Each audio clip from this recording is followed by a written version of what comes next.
Al principio, los químicos se negaron a tomar en serio las predicciones de Mendeleev, pero él no prestó atención a los que se burlaban y se limitó a guardar los acontecimientos. Y sucedió que no tuvo que esperar demasiado. El químico francés Paul-Émile Lecoq estudiaba detenidamente minerales con su instrumental. De tratar centenares de kilos de un mineral de unas minas de zinc de los Pirineos, consiguió unos montoncitos de un raro metal. Fundía a la baja temperatura de 30 grados Celsius. Incluso se fundía lentamente con el calor de la mano de una persona. Lecoq llamó el elemento galio, del antiguo nombre latino de Francia. Tan pronto como el ruso leyó la descripción del nuevo elemento, supo que era su eka-aluminio. Había predicho que el elemento fundiría a un punto bajo. Había estimado su peso atómico en unos 68 y el galio tenía 69,72.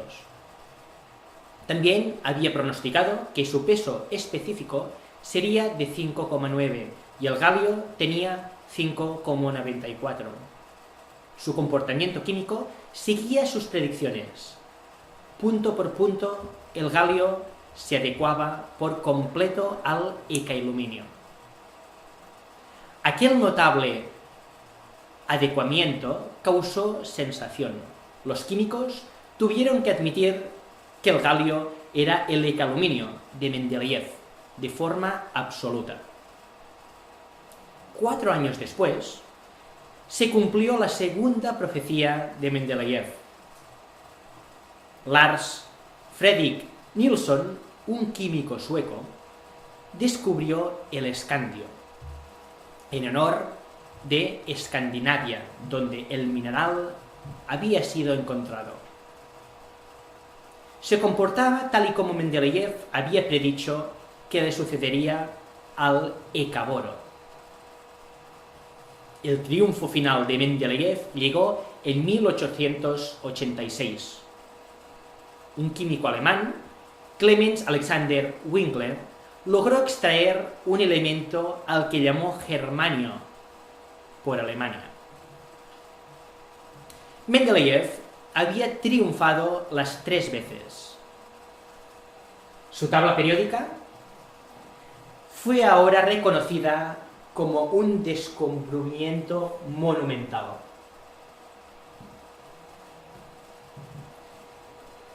En la tabla publicada en 1891 observamos ya la presencia del galio y el germanio.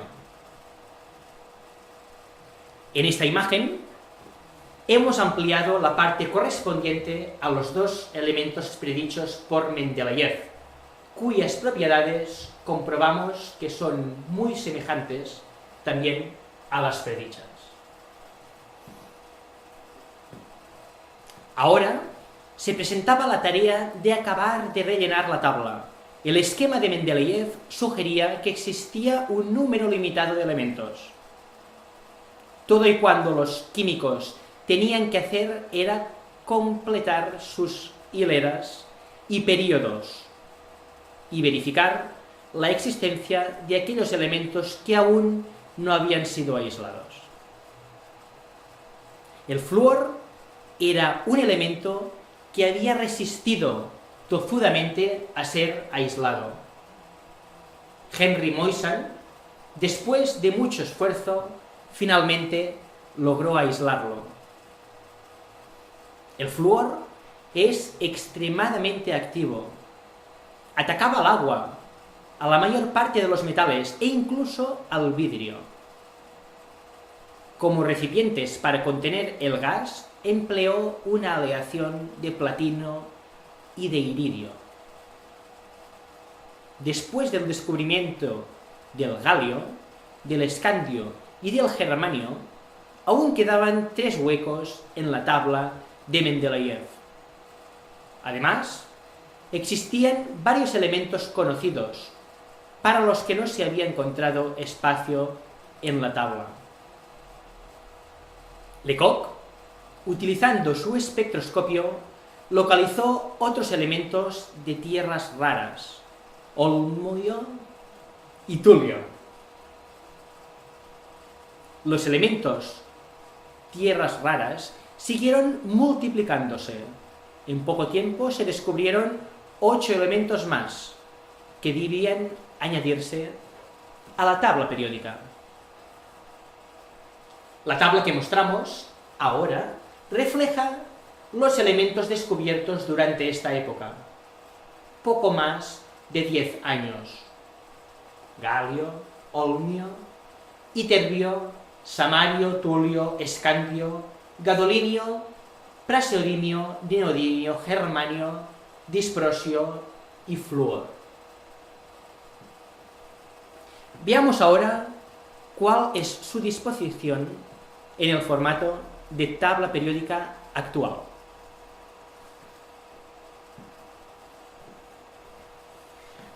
Todos los elementos de tierras raras eran muy parecidos. Tenían una valencia de 3 y parecían encontrarse siempre juntos. Pero los compartimientos de la hilera estaban ya ocupados con el escandio, el itrio y el lantano. Para conseguir que la tabla funcionase, 12 elementos debían amontonarse en el mismo compartimiento. A finales del siglo XIX, unos nuevos elementos sorprendieron a los químicos, puesto que no encontraban sitio en la tabla de Mendeleev. Se había olvidado una hilera completa. Recordemos a Cavendish. Había tratado de averiguar si existían otros gases en el aire, además del oxígeno y el nitrógeno. El retirar el oxígeno y el nitrógeno del aire se quedó con el 1% de aire original y que no podía combinarse con nada. Ramsay repitió el experimento de Cavendish y de una manera parecida llegó al final a un burbujeo de un gas inerte. Pero ahora contaba con el espectroscopio. Calentó el gas hasta que brilló y su espectro mostró unas nuevas líneas. Se trataba de un nuevo elemento al que Ramsay lo llamó argón, inactivo. Debemos recordar que Mendeleev había construido su tabla basándose en las valencias. ¿Y cuál era la valencia del argón? Pues la valencia de un elemento completamente inerte podía considerarse igual a 0. Veamos pues un experimento donde interviene el argón en una de sus aplicaciones actuales.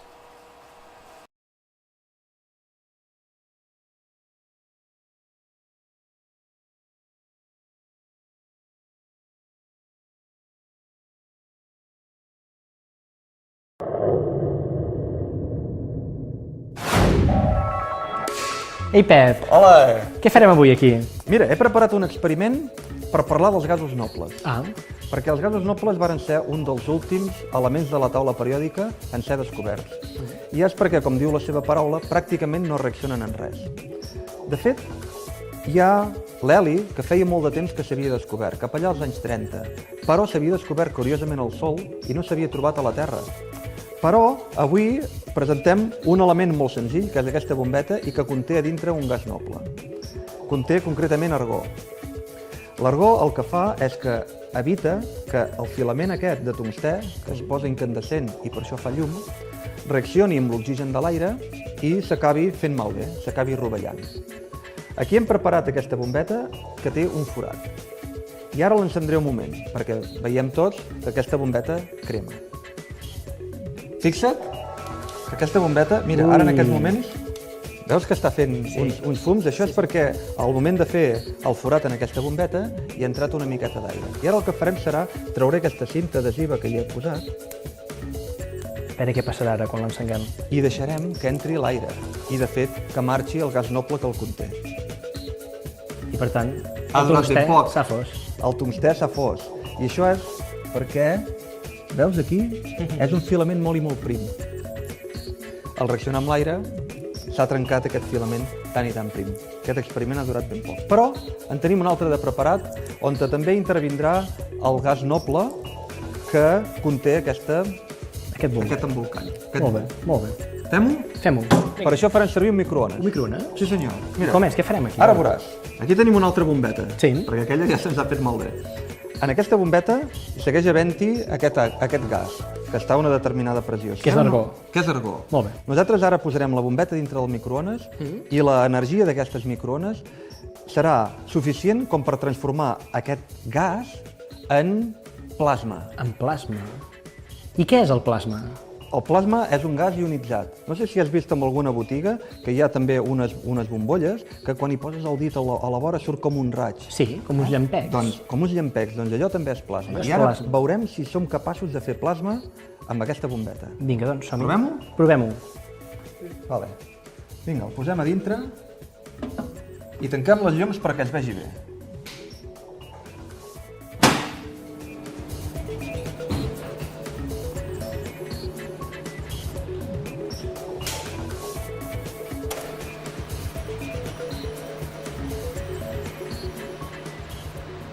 Uau, has vist, Pep? Déu-n'hi-do, Déu-n'hi-do, eh? Mira. S'ha generat plasma dins de la bombeta. Oh, i mira, Mare de Déu. s'ha acabat patant la bombeta.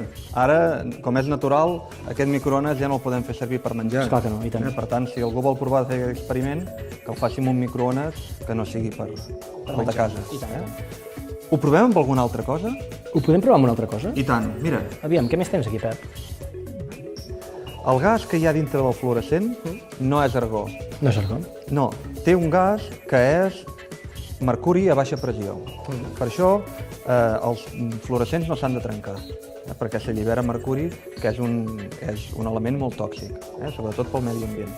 Però aquí podem fer aquest experiment i intentarem que aquest fluorescent brilli. Provem-ho? Vinga, som-hi, a veure si fem plasma dins el fluorescent. També apagarem els llums, Pep? Molt bé. Apaguem les llums quan tanquem la porta.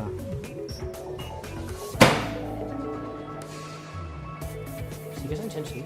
Molt bé. Es veu bé, el color que fa. Bueno, Pep, hem vist una llum blanca Sí, i una mica blava, també. Sí. Hem vist plasma, però hem vist la llum típica dels fluorescents.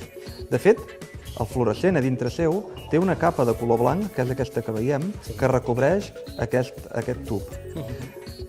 De fet, la llum del fluorescent és ultraviolada i, per tant, no la veuríem. Però aquesta llum fa que brilli aquesta capa de dintre, que no és altra cosa que fòsfor. I per això veiem la llum que fan els fluorescents que tenim a totes les cases. la llum blanca. Bé, amics, esperem que us hagi agradat aquest experiment amb les bombetes i amb els fluorescents. I ja ho sabeu, us esperem al proper programa. Fins al proper.